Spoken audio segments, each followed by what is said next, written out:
Hello everyone, welcome back to my channel. तो आज के इस वीडियो में आपका सभी का स्वागत है। तो हम लोग ने क्या किया, सॉफ्टवेयर इंजीनियरिंग का प्लेलिस्ट हमारा लाइव है ना, जिसमें से आपको सॉफ्टवेयर इंजीनियरिंग के बारे में बताया। दूसरा जो हमारा वीडियो था वाटरफॉल मॉडल के बारे में था। आज जो वीडियो होने वाला है वो स्पाइरल मॉडल को लेके होने वाला है। तो सबसे पहले डिस्कस करते हैं स्पाइरल मॉडल, है ना। सबसे पहले हम लोग डिस्कस करते हैं स्पाइरल मॉडल। तो जो इसका ऑब्जेक्टिव, जो फेजेस है उसको जरा सा हम लोग समझ लेते हैं।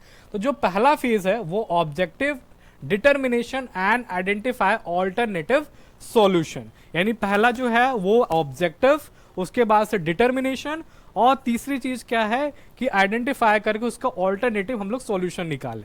दूसरा फेज क्या है कि हम लोग क्या करें, रिस्क को आइडेंटिफाई करें और उसको रिजॉल्व करने की क्या करें, कोशिश करें, है ना। तीसरा जो फेज है वो क्या है, development next version of product. ये चीजें आपको याद रखना है कि अगर हमारा रिस्क जो है वो कम हो जाएगा, सॉर्ट आउट हो जाएगा, रिजॉल्व हो जाएगा, तो हम लोग अपने नए प्रोडक्ट के वर्जन क्या कर सकते हैं, डेवलप कर सकते हैं।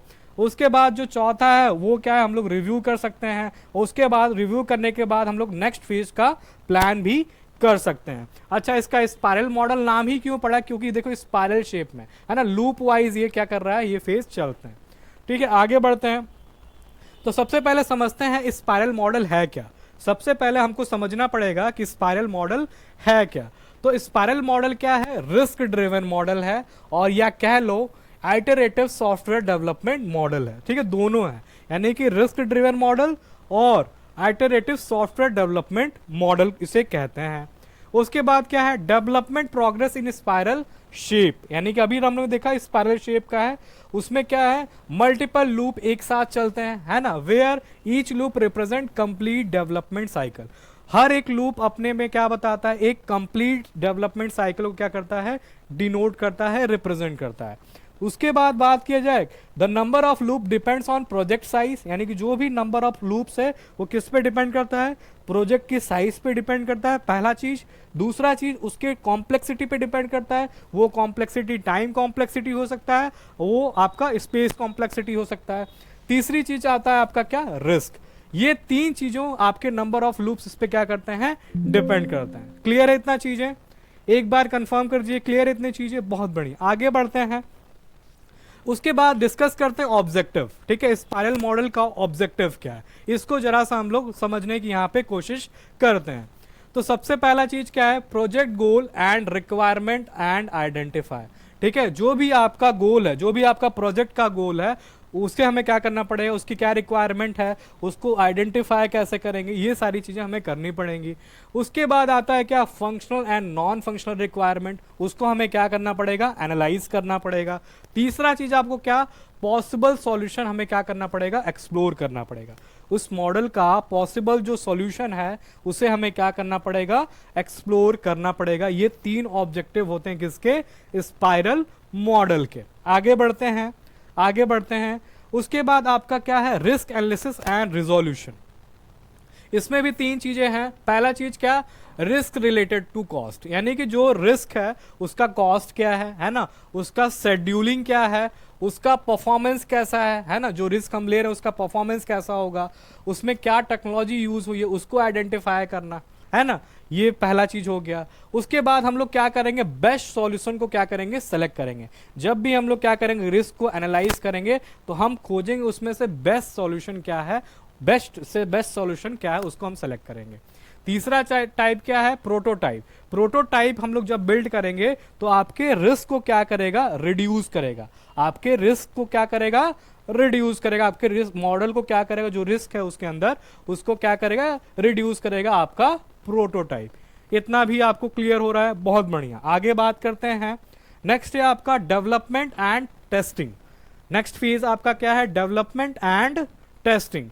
अब इसमें बात करा जाए तो पहला जो फेज है वो selected feature are design and develop and tested, कि जो आपने फीचर, ऐप का जो फीचर है उसको आप सेलेक्ट किए, सेलेक्ट करने का उसके बाद जो डिजाइन है उसकी, उसकी जो डेवलपमेंट है, उसकी जो टेस्टिंग है, ये सारी फेज हमने सॉर्ट आउट करनी पड़ेगी।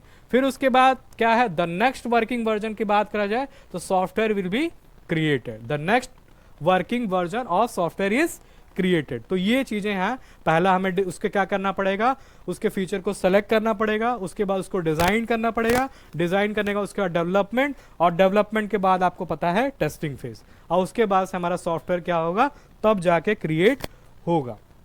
उसके बाद बात कर लेते हैं रिव्यू एंड प्लानिंग। उसके बाद हम लोग क्या बात कर लेते हैं, रिव्यू एंड प्लानिंग। तो जब भी रिव्यू और प्लानिंग की बात करते हैं तो इसमें भी 3 फेज हैं, इसको भी हम लोग जरा डिटेल में समझ लेते हैं। पहला क्या है, customer evaluate the current version, यानी जो आपका ऐप का करंट वर्जन है तो कस्टमर उसको इवेल्युएट करता है ना, ये चीजें। उसके बाद हम लोग क्या करते हैं, फीडबैक को उसके कलेक्ट करते हैं, ठीक। उसके बाद क्या करते हैं, प्लान करते हैं कि नेक्स्ट आइटरेशन कब बिगिन होगा। तो ये 3 चीजें बातों आपको क्या करनी है, याद रखनी है रिव्यू और प्लानिंग के अंदर। सपोज करो कि जैसे क्या है, सॉफ्टवेयर, जैसे मान लो कि एप्लीकेशन है, तो एप्लीकेशन पता है कि सॉफ्टवेयर से बनता है, उसमें कोड करनी पड़ती है। तो इसमें क्या होता है कि जो भी कस्टमर का एवेल्युएट है, करंट जो वर्जन चल रहा है ऐप का, तो जो भी कस्टमर का फीडबैक उसे कलेक्ट करेंगे, कलेक्ट करने के बाद उसको क्या कर देंगे, प्लान कर देंगे नेक्स्ट आइटरेशन के लिए जब शुरुआत होगा तब। उसके बाद बात कर लेते हैं रिस्क हैंडलिंग की, उसके बारे में बात कर लेते हैं रिस्क हैंडलिंग की, उसके बारे में हम लोग बात कर लेते हैं रिस्क हैंडलिंग की। चलिए, तो यहाँ पे देखिए रिस्क हैंडलिंग की जब बात करेंगे तो यहाँ पे भी आपके 4 पॉइंट्स हैं, इसको हम लोग डिटेल में समझ लेते हैं। उसके बाद हम लोग डिटेल में समझ लेते हैं। चलिए चलिए चलिए ठीक है। Risk are identify after the development starts, ये चीज आपको याद रखनी है। Prototype help detect and resolve the risk early, ये भी चीज आपको याद रखनी है।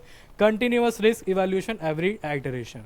फिर उसके बाद more flexible prototyping and waterfall model, ये आपको याद रखना है कि जो भी हमने वाटरफॉल मॉडल पढ़ाया था उसमें क्या है, जो वाटरफॉल मॉडल है वो क्या है, उससे प्रोटोटाइपिंग की बात करा जाए तो मोर फ्लेक्सिबल है।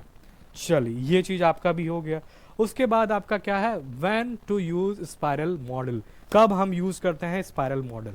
तो पहला क्या है, large and high risk project, unclear changing requirement, frequent release required, prototyping is needed, जब जरूरत पड़े तब, risk and cost reversion critical, long term project with uncertainty, तभी हम लोग क्या करते हैं, स्पाइरल मॉडल यूज करते हैं। आई होप इतना चीजें आपको क्लियर हुई होंगी।